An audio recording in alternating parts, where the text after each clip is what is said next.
నరసింహాచార్యులు గారికి ఈ కార్యక్రమంలో నిర్వహణలో సింహభాగం వహిస్తున్నటువంటి పెద్దల గారికి, అదేవిధంగా సోదరుడు కృష్ణమోహన్ నాయుడు గారికి, హిందూ సమాజం, హిందూ ధార్మికత, హిందూ ధర్మం ఇంకా బతికుండల్లా ఆ మూలాలను మర్చిపోకుండా నిరంతరము ఆ కార్యక్రమాన్ని నిర్వహించాలనే ఆలోచనలు ఈ రోజున విచ్చేసి వారి అమూల్యమైనటువంటి సందేశాలను అందించినటువంటి స్వామీజీ గారికి, మాత గారికి, అదేవిధంగా వేదిక ముందున్నటువంటి పెద్దలు మాజీ శాసనసభ్యులు పాఠశాల గారికి, పుర ప్రముఖులకి, ఈ రోజున నిర్మాణ రైతులకి, పాత్రికేయ మిత్రులకి, ఈ కార్యక్రమంలో భాగస్వాములైనటువంటి ప్రతి ఒక్కరికి కూడా పేరు పేరు నమస్కారం. వస్తున్నటువంటి మార్పులు, మనిషి అవసరాల్లో వస్తున్నటువంటి మార్పులు, దైనందిన జీవితంలో వస్తున్నటువంటి మార్పులు, ప్రపంచీకరణలో వస్తున్నటువంటి మార్పులు, ఎన్ని మార్పులు వచ్చినా కూడా మూలాలను గుర్తుంచుకోవడం అనేది ఈ హిందూ సమ్మేళనాల ముఖ్య ఉద్దేశం అని చెప్పేసి కూడా సందర్భంగా తెలియజేస్తున్నాం. ఇటువంటి సమ్మేళనాలు జరగాలి. మేము కూడా ఎప్పటికప్పుడు నేర్చుకుంటుంటాం. ఇందాక చిన్న విషయం అయినా కూడా అద్భుతంగా చెప్పారు మన రాజస్వామి గారు. పాలక మండలి కాదు, ధర్మకర్తల మండలి నిజంగా అభినందనీయ, ఆచరణీయ. ఎందుకు చెప్తున్నానంటే మాట, అది దేవుడి ఆస్థానం. అక్కడ పాలకులు ఆయనే, పరిపాలకులు ఆయనే, కేవలం సేవకులు మాత్రమే ఉంటారు అక్కడ. అందుకనే ధర్మాన్ని నిర్వహించేటువంటి భక్తులు మాత్రమే ఉంటారు. కాబట్టి నిజంగా మీ యొక్క సూచనలు మేము పైన తీసుకుంటాం, పై స్థాయి కూడా తెలుపుతాం, మా స్థాయిలో ఆచరణలో పెడతాం. వచ్చే రోజుల్లో నరసింహస్వామి దేవస్థానంలో చెప్పేది కూడా తెలియజేస్తాం. ఈ రకంగా మనం నేల మీద ఉన్నటువంటి ఈ ధర్మాన్ని, మన భగవంతుని మన ప్రమేయం లేకుండా ఇచ్చినటువంటి ధర్మాన్ని ఆచరించడంలో ఎప్పుడు కూడా సిగ్గుపడద్దండి, భేషజాలకు పోతుంది. మామూలుగా నేనే ఒకసారి మనసిటీ చెప్తాను. నేను రెండోసారి ఎమ్మెల్యే 4 సార్లు పోటీ చేసిన. మొదటిసారి ఎమ్మెల్యే అయినప్పుడు నా వయసు 4-10 వయసు, చిన్న వయసు, తిరిగి తక్కువ ఉండదు, లేదంటే ఎక్స్పోజర్ తక్కువ ఉండొచ్చు. ఆ రోజున ఏదైనా ఇటువంటి రిలీజియస్ ప్రోగ్రామ్స్ రావాలంటే కొద్దిగా బెరుగ్గా ఉంది, అవసరమా అనే ఆలోచన ఉంది. ఇందాక స్వామిజీ మాట్లాడుతూ నా వైపు చూసి రాజకీయ పార్టీలో కూడా అని చెప్పేసారు. మన చెప్పి చెప్తున్నా, రాజకీయ పార్టీగా అయితే రాజకీయ పార్టీ నాయకులుగా ఆలోచిస్తే 15 సంవత్సరాల క్రితం నేను మొదటిగా ఎమ్మెల్యే అయిన పేరుండేవాళ్ళు, అదే ఉండేవాళ్ళు, పోటీ కార్యక్రమాలు బాధలేవని కాదు. మనకందరికీ మన ప్రమేయం లేకుండా తల్లి, తండ్రిని, ప్రాంతాన్ని, పేరుని అందే స్థాయిలో తోడబుట్టాలని ఒక మతాన్ని, ఒక ధర్మాన్ని భగవంతుడు ఆపాదిస్తాడు. దాన్ని ఆచరించడమే జీవితం. అది ప్రతి మనిషికి కూడా ఒక పాత్ర ఉంది. భూమి మీద పుట్టిన ప్రతి మనిషికి కూడా కారణ జన్ములని కొంతమందిని పేర్కొంటూ ఉంటారు. కానీ ఈ భూమి మీద పుట్టిన ప్రతి మనిషి కూడా కారణ జన్ముడు, ఏదో కారణానికి అయితే పుట్టుకుంటాడు.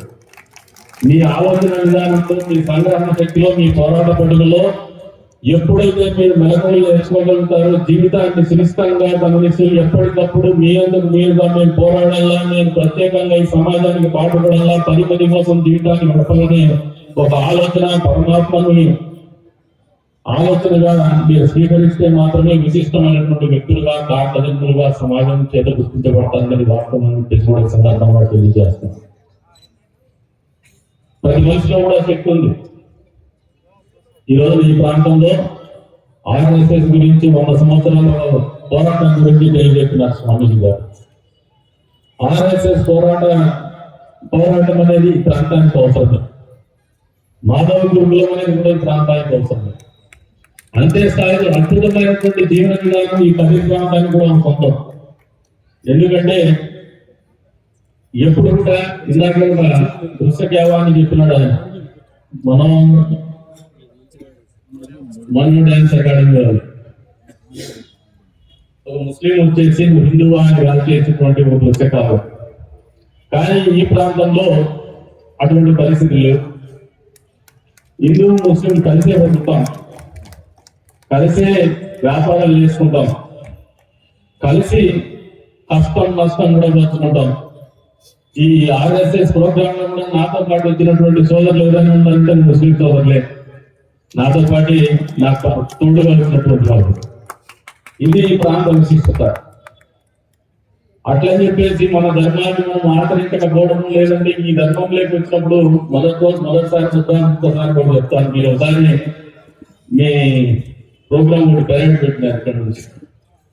నా మీద సీటింగ్ రిమార్క్స్ కూడా కావచ్చు, ఆర్గనైజేషన్స్ కావచ్చు, ఇటువంటి హిందూ సమ్మేళనాలు నిర్వహిస్తున్నటువంటి నిర్వాహకులకు కావచ్చు, మనస్ఫూర్తిగా మా వంతు సహాయ సహకారం కానీ, మా తోడ్పాటు కానీ, మా సంఘీభావం కానీ ఎప్పుడు కూడా ఉంటుందని చెప్పేసి కూడా తెలియజేసుకుంటూ మరొకసారి ఎక్కువ ప్రోగ్రామ్స్ పెట్టినట్టు సార్. చాలా మంది చదువు ఇబ్బంది పడతారు. చంద్రాయి సీతం మీకు సర్ప్రైజ్ కొడుతున్నాడు. ఇంకా పెద్ద స్వామి గారు పాపం ఆయన ఇబ్బంది లేదు. వైసీపీ హోదా సంపత్తి ఉంటుంది, మనం నేర్చుకునేటువంటి ఇటువంటి సమ్మేళనాలకు వచ్చినప్పుడల్లా కొత్త అనిర్వచనమైనటువంటి ఆనందం కానీ, అనుభూతి కానీ, కొత్తదనాన్ని కానీ, కొత్త ఆలోచన కానీ నిరంతరము మనం నేర్చుకునేటువంటి ఒక వెసులుబాటు ఉంటుంది. కాబట్టి ఇటువంటి కార్యక్రమాలు మీరు ఇక్కడ దాదాపు అందరూ కూడా సీనియర్ సిటిజన్స్, లేదంటే ఎల్డర్లీ పర్సన్స్, లేదా మిడిల్ ఏజ్ గ్రూప్ వాళ్ళు వచ్చున్నారు. మీ బిడ్డలు తీసుకురాలి, మీ పిల్లలకి చదువుతో పాటు ఖచ్చితంగా ఈ దేశం ఉన్నట్టే ఈ భారతీయతను, మనం పుట్టినటువంటి ఒక ధర్మాన్ని, మనం ఆచరించేటువంటి ధర్మాన్ని తెలియజెప్పేటువంటి పరిస్థితుల్లో వాళ్ళ జీవన ప్రమాణాలను నిరంతరం పెంచాలన్నటువంటి బాధ్యత తల్లిదండ్రుల మీద ఉందని చెప్పేసి కూడా ఈ సందర్భంగా తెలియజేస్తాం. ఎంత టెక్నాలజీ వచ్చినా, ఎంత కృత్రిమ మేధస్సు వచ్చినా, మన మూలాన్ని మర్చిపోకుండా బతికినప్పుడే ఈ నేల మీద పుట్టినందుకు గాను మన జీవితం ధన్యమైందని చెప్పేసి వాస్తవాన్ని మీకు అందరికీ కూడా తెలియజెప్పుకుంటూ ఈ రోజున అవకాశం కల్పించిన మీ అందరికీ కూడా పేరు పేరు ధన్యవాదాలు తెలుపుకుంటాం. సెలవు తీసుకుంటాను.